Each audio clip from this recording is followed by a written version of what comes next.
Ty osmičky pojedu v klidu, nebudu to hrotit, nechci dopadnout jako minule.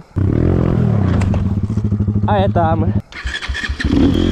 Takže, aby jsme si to vysvětlili, tady za tou hromadou je to taková delší osmička. Pak na druhé straně je ta osmička o něco kratší. Tam je to ideální, když tady vyjedu, tak bych teoreticky měl řadit někde trojku, teď jedu za 2 a mělo by to krásně vyjít, že bych to tady měl zbrzdit, už jsem to zkoušel, tady někde na přední, pak přijet, hnedka tady plnej a jet a vyjít zase zpátky. Takže jdem na to.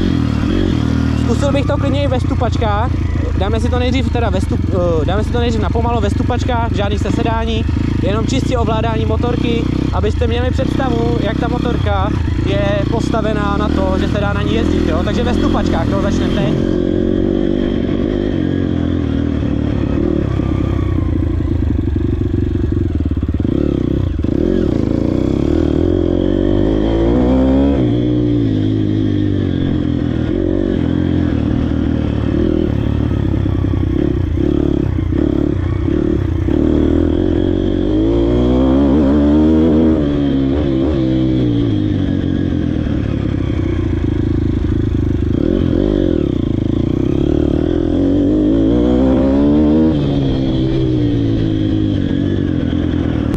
Teď si to uděláme tak, jak kdyby jsme to jeli normálně jako nějakou tráť.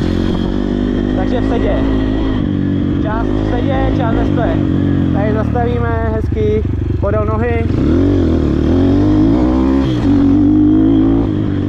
Krásně tam jde trojka.